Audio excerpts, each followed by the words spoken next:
siang, Bu. Bagaimana kabarnya? Alhamdulillah baik. Oke. Sebelum kita memulai pelajaran, saya minta adik-adik untuk mengangkat kita dengan doa. Baik Ibu Guru dan teman-teman, sebelum kita mulai pembelajaran maka kita berdoa menurut agama dan kepercayaan masing-masing. Berdoa mulai.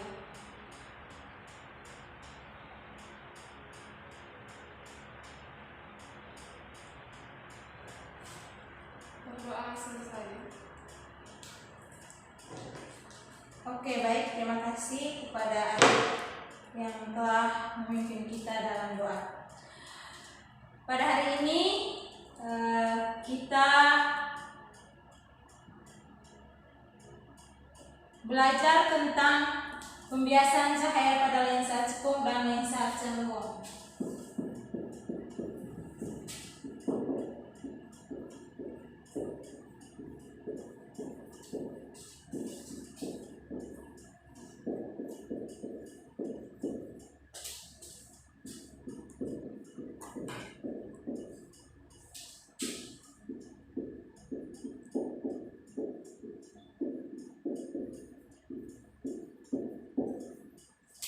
Pembiasaan cahaya pada lensa cekung dan lensa cembung.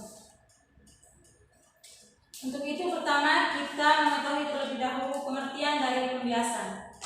Pembiasan cahaya berarti pembelokan arah rambat cahaya saat melewati bidang batas dua pembiasan cahaya terjadi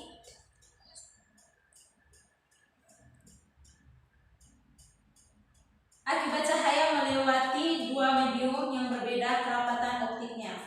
Sinar bias akan mendekati garis normal ketika sinar datang dari medium kurang rapat atau udara ke medium lebih rapat atau kaca.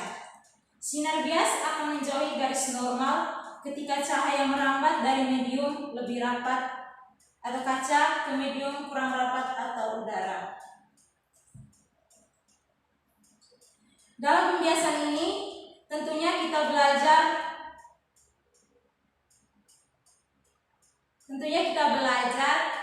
menggunakan hukum Snellius. Baik, hukum Snellius menyatakan bahwa sinar datang, sinar bias dan garis normal terletak pada satu bidang datar. Jika sinar datang dari medium yang kurang rapat menuju medium yang lebih rapat, sinar akan dibiaskan mendekati garis normal. Jika sinar datang dari medium yang lebih rapat menuju medium yang kurang rapat, sinar akan dibiaskan mendekati garis normal.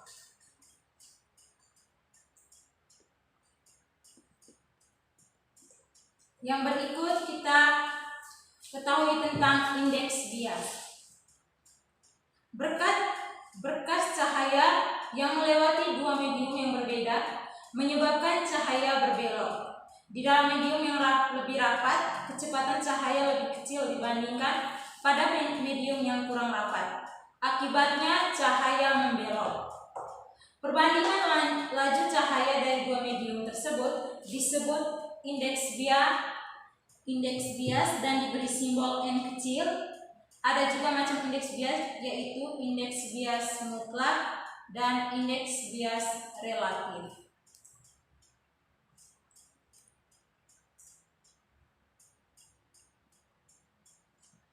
Yang pertama kita ketahui tentang indeks bias mutlak.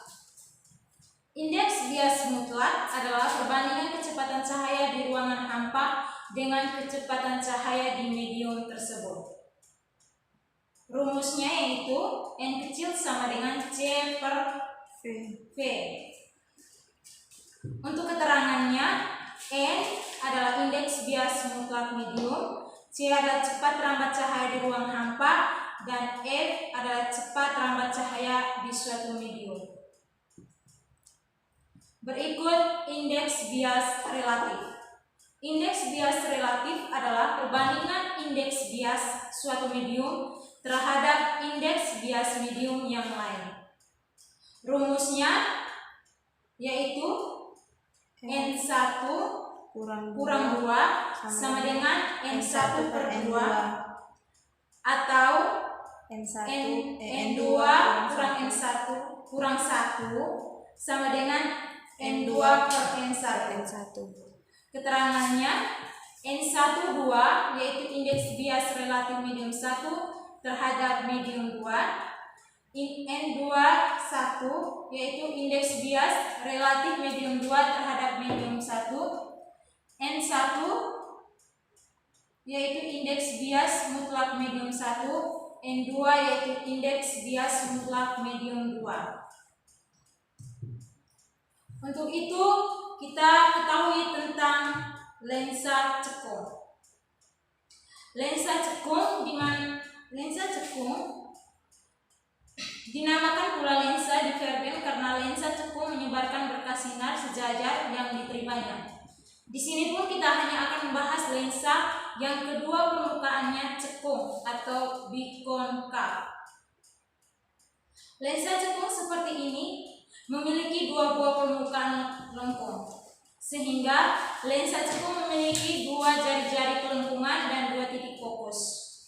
Pada lensa cekung, jari-jari kelengkungan atau R dan titik fokus atau F bertanda negatif, sehingga lensa cekung sering dinamakan lensa negatif. Untuk menentukan bayangan oleh lensa cekung diperlukan sekurang-kurangnya dua berkas sinar utama. Bayangan yang dibentuk oleh lensa cekung merupakan perpotongan perpanjangan sinar-sinar bias, sehingga bayangan yang dibentuk oleh lensa cekung selalu bersifat maya. Untuk itu kita masuk ke contoh lensa cekung. Baik, sekarang kita masuk ke contoh soal tentang lensa cekung. Saya baca soal. Sebuah lensa cekung mempunyai fokus 20 cm. Tentukan kekuatan lensanya. Untuk itu, mari kita bersama-sama untuk mengerjakan di papan. Diketahui F sama dengan minus 20 cm sama dengan min 0,2 meter. Yang ditanya kekuatan lensanya dengan simbol P. Jawab. P sama dengan 1 per F sama dengan 1 per minus 0,2.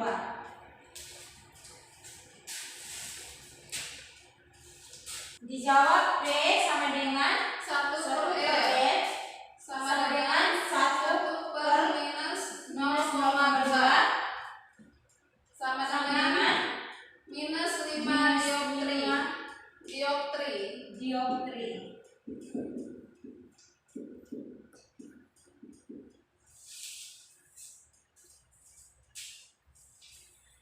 Baik, dari soal telah kita dapat kekuatan lensa cekung tersebut adalah minus 5 dioptri.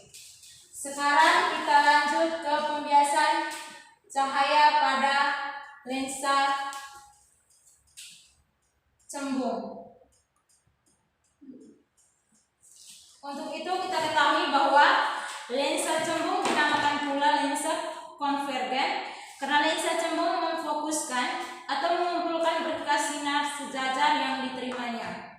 Di sini kita hanya akan membahas lensa yang kedua permukaannya cembung atau biconvex. Karena lensa cembung seperti ini memiliki dua buah permukaan lengkung, maka lensa cembung memiliki dua jari-jari kelengkungan dan dua titik fokus. Seperti halnya pada cermin, jari-jari kelengkungan lensa adalah 2 kali jarak fokusnya, atau R sama dengan 2F. Untuk lensa cembung, jari-jari kelengkungan R dan titik fokus V bertanda positif, sehingga lensa cembung sering dinamakan lensa positif.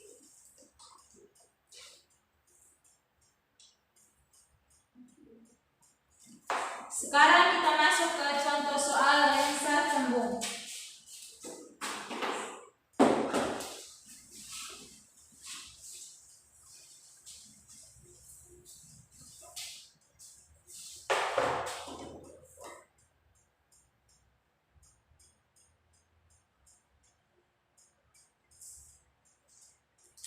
Saya baca soal. Sebuah benda terletak 10 cm di depan lensa cembung.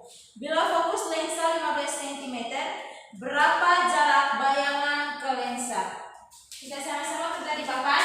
Yaitu Diketahui jarak atau disimbolkan dengan S sama dengan S sama dengan 10 cm, F sama dengan F sama dengan 15 cm. 15 cm. Ditanya jarak bayangan atau S aksen. Ditanya jarak bayangan atau S aksen. Baik, jawab.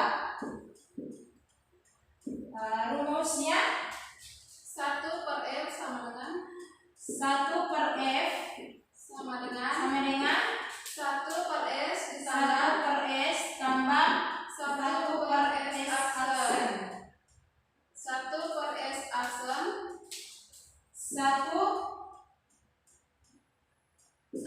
per S aksen sama dengan 1 1 per per F F kurang 1 kurang per S. 1 per S. Kita masukkan 1 per 15 per 15 kurang 1 per 10 1 per 15 kurang 1 per 10.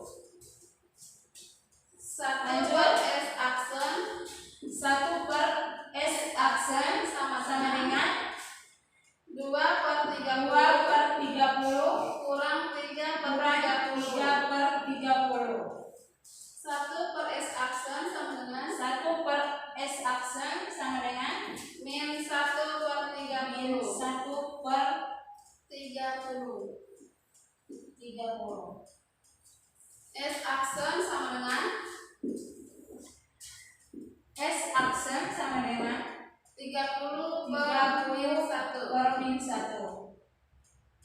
S aksen sama dengan minus S aksen sama 30. dengan minus 30 Sentimeter.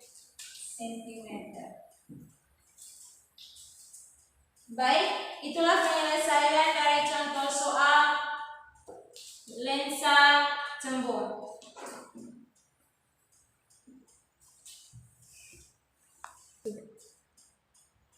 Baik, untuk penjelasan pembiasan cahaya pada lensa cekung dan lensa cembung, saya rasa mungkin sampai di sini.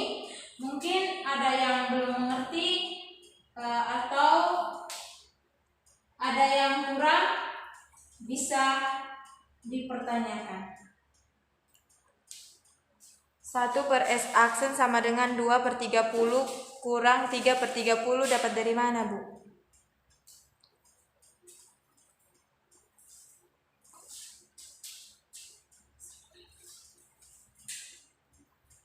Ini kan Ya. 1 per S aksen sama dengan 2 per 30 kurang 3 per 30, yaitu kita samakan dia punya penyebutnya.